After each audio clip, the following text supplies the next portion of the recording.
Le combat spirituel, chapitre 8. De ce qui peut nous empêcher de juger sainement des choses et de ce qui peut nous aider à les bien connaître. Ce qui nous empêche de juger sainement des choses dont nous venons de parler et de beaucoup d'autres, c'est qu'aussitôt qu'elles se présentent à notre esprit, nous concevons pour elles ou de l'amour ou de la haine. Que ces passions aveugles qui préviennent la raison nous les déguisent de telle sorte qu'elles nous paraissent toutes différentes de ce qu'elles sont. Or, quiconque veut se garantir d'une illusion si commune et si dangereuse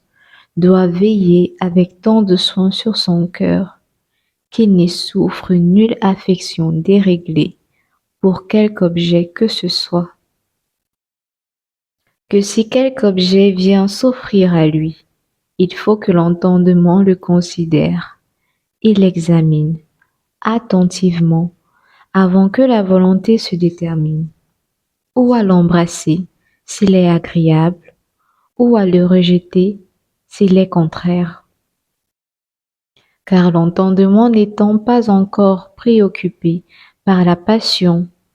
peut sans nul obstacle démêler la vérité d'avec le mensonge et discerner le mal caché sous le voile d'un bien apparent, d'avec le bien qui a l'apparence d'un mal véritable. Mais dès que la volonté frappée par l'objet commence à l'aimer ou à le haïr, l'entendement devient incapable de le reconnaître tel qu'il est, parce que la passion qui le lui déguise fait qu'il s'en forme une fausse idée. Et alors, le proposant encore une fois à la volonté tout autre qu'il n'est, cette puissance déjà émue redouble son affection et son aversion pour lui, et ne peut plus garder de mesure ni écouter la raison. Dans un désordre et une confusion si étranges, l'entendement s'obscurcit de plus en plus et représente toujours à la volonté l'objet plus odieux ou plus aimable qu'auparavant,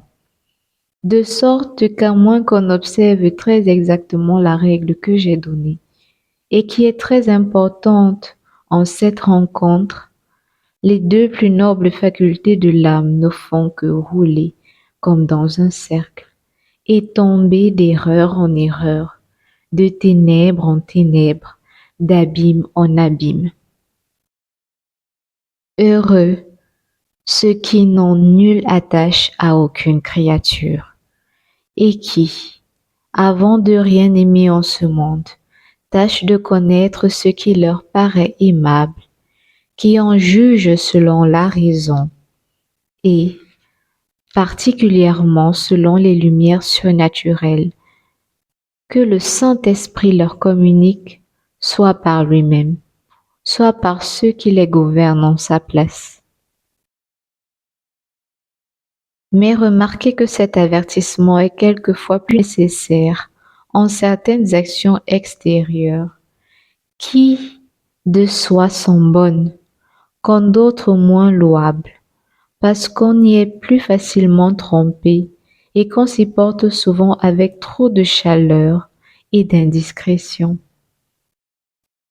Il ne faut donc pas s'y engager aveuglément, puisqu'une seule circonstance du temps et du lieu étant négligée peut tout corrompre, et qu'il suffit de ne pas faire les choses d'une certaine manière ou selon l'ordre de l'obéissance pour commettre de grandes fautes. Ainsi qu'on en peut juger par l'exemple de beaucoup de gens qui sont perdus dans les ministères et les exercices les plus saints.